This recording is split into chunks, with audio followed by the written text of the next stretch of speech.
about the fear of being alone. Settling into dating or a relationship out of fear of being alone. Who has been there? The fear to be alone, the fear to not have love, the fear to come home and there's no one to celebrate your wins at work. There's no one to watch your favorite show with. There's no one to watch the movie that you like together. This emptiness of just being alone, also being alone with problems. You know, you might have some work pressure, financial pressure, emotional pressure, and you're just alone. Alone and sad. And then you start dating. And then you meet someone and you feel happier. You feel happier because, you know, there's just someone to give you company, and there's someone to love, maybe someone to walk through life's challenges. And yet, maybe there is a red flag for you, like a non-negotiable red flag. Maybe the person is not compatible with you. There are different goals.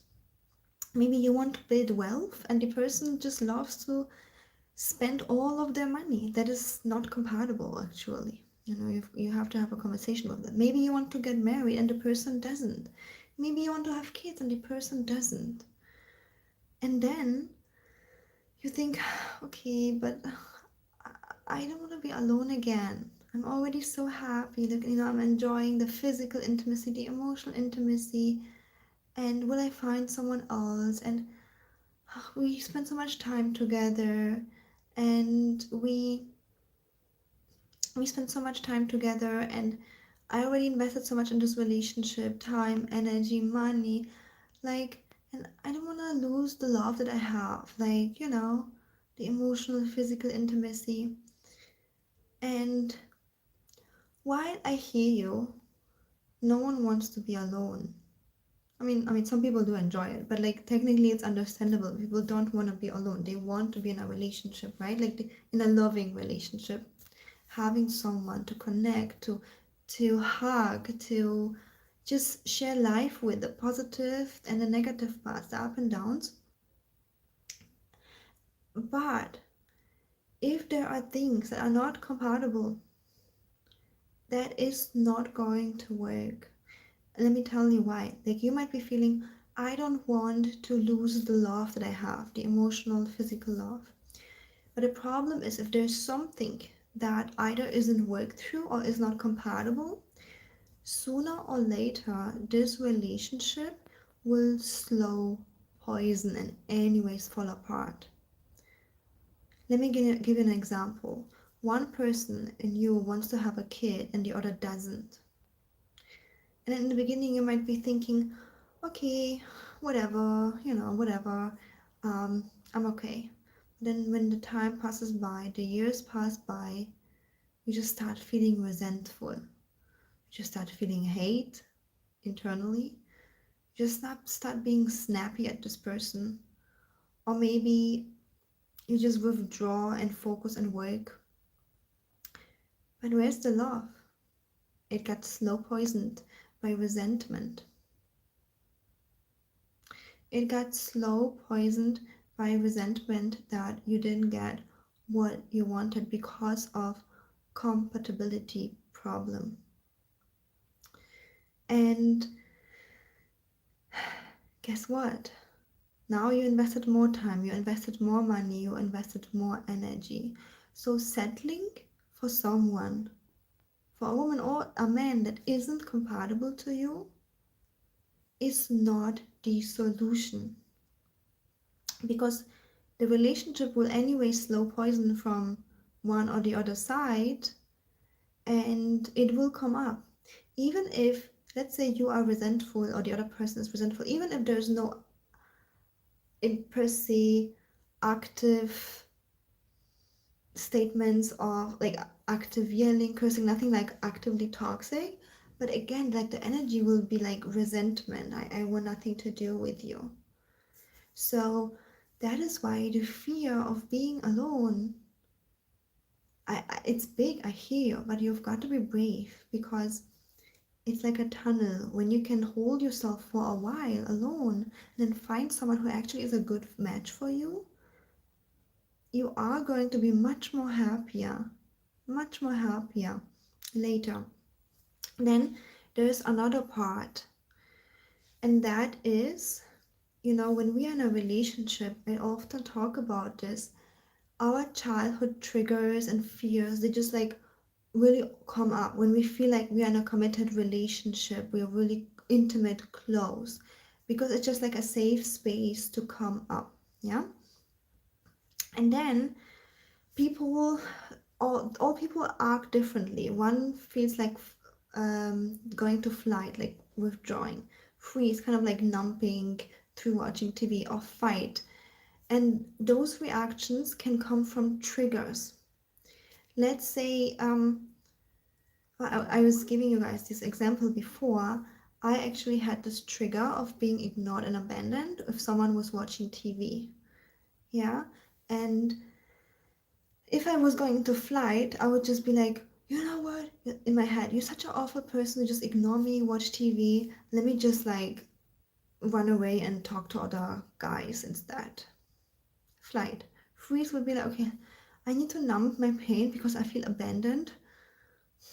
Okay, let me just like, I don't know, everybody's different, but my numbing mechanism, number one, would be like emotional eating, honestly.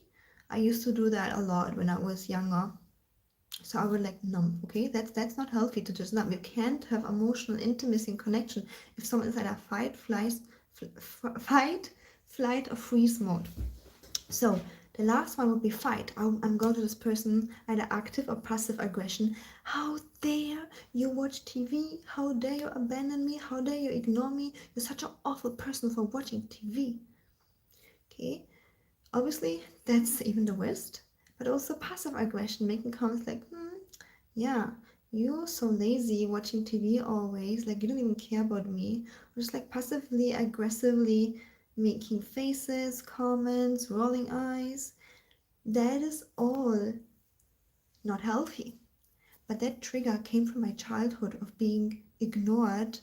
I always came back from school and then I wanted to share what happened in my school. I wanted to show, hey, I have an A grade. I was like, psh, be quiet. TV is on. It's more important than you. That was literally happening in my childhood. So I got like this deep pain and trigger from that. And because this happened, yeah, I started having pain in the relationship. So I could make up stuff. Oh, we're not compatible because he's watching TV. I'm gonna marry a man who never watches TV.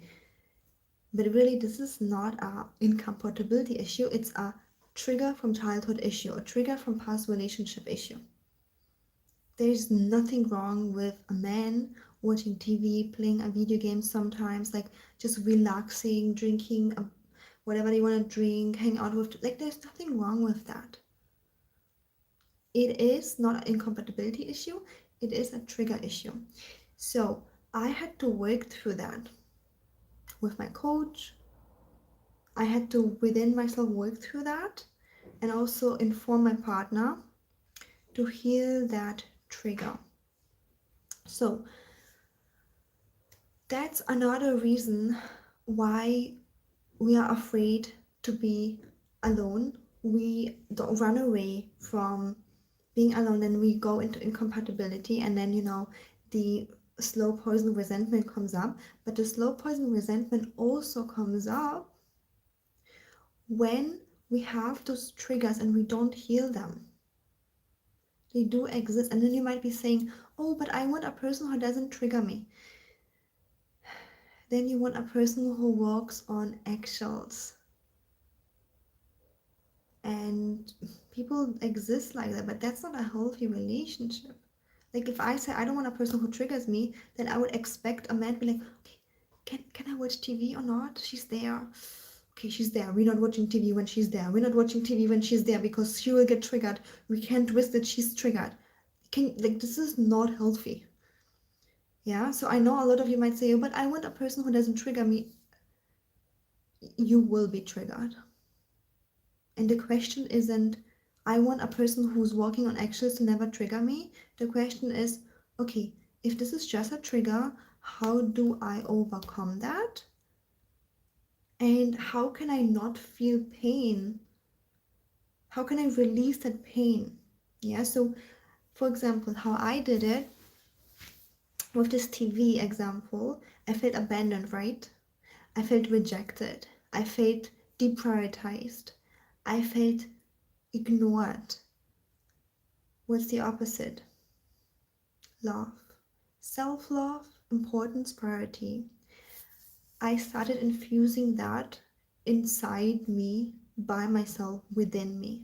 So I had to again go into aka loneliness, my own world, my own space, to fill myself with I'm important. I get to be loved by myself. So, but if I was scared of loneliness, I would just like cling to other people. No, they have to love me. I will just find someone who doesn't watch TV.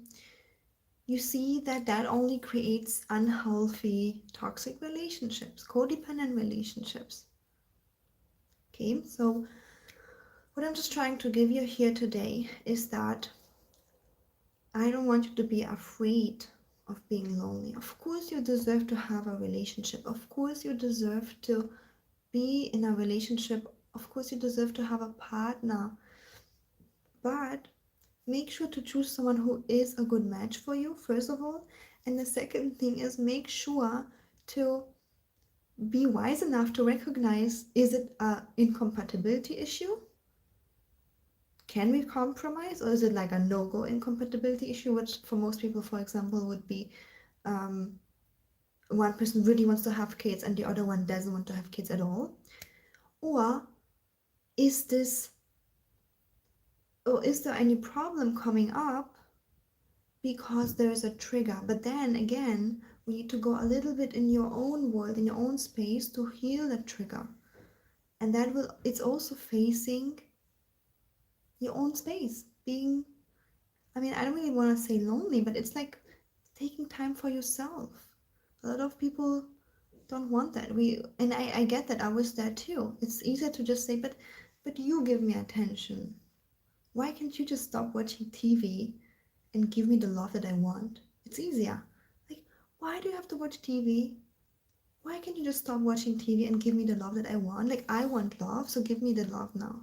Yeah, it's easier to say like that, but it's not creating a healthy relationship. It's creating a relationship where the other person has to walk on eggshells, and no one benefits from that. So actually going to the space so that I did in my own lonely space by myself in my own room, and saying, you know what, I crave attention, I crave love, I crave priority, and I'm going to give this to myself.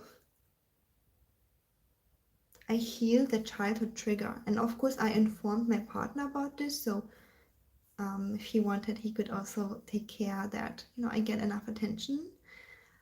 But if you want a relationship where you're like a powerful couple together, where 1 plus 1 is 11, this is the foundation. Yeah, that the compatibility is there, and the second part, that the childhood triggers are solved, where people don't go into fight, flight, freeze because someone is watching TV, what I was doing. But there are two strong people coming together and adding to each other's life. And then when you add to each other's, you don't take from each other's life, you add to each other's life, guess what's happening? Magic. 1 plus 1 is 11. Money goes up, health goes up, love goes up, everything goes up. But if you take from each other, you know, like in my example, it would be, I would take from a man if I would say, I'm triggered, I feel abandoned when you watch TV, you stop watching TV, so that I can feel love. I would be taking. I wouldn't receive it as a gift right now because I took care of myself. I receive it as a gift if my man says, okay, you know what, let me give you attention, I don't need to watch TV. it's a gift where love increases. But if I am not strong by myself, then I'm behaving like a little baby, right? A little kid who can't take care of herself emotionally. And I used to do that. So there's no shame in that. Anyways, I hope you enjoyed this video. Give it a thumbs up. Subscribe if you like this content, if you want more. And if you're currently dating and you want to attract your dream relationship, make sure to reach out for a free love audit call. I put the link in the description box. And also, if you're already in a relationship and you're not sure, is this compatibility issue or are there any triggers that come up, and how to solve those triggers, how to solve those compatibility issues, are they even solvable? And if you'd love to have my support on that, also make sure to reach out for a free love audit call, okay? You can also send me an email. Um, all the details are in the description box or in my bio. Alright, thank you so much for watching, and I see you in the next video.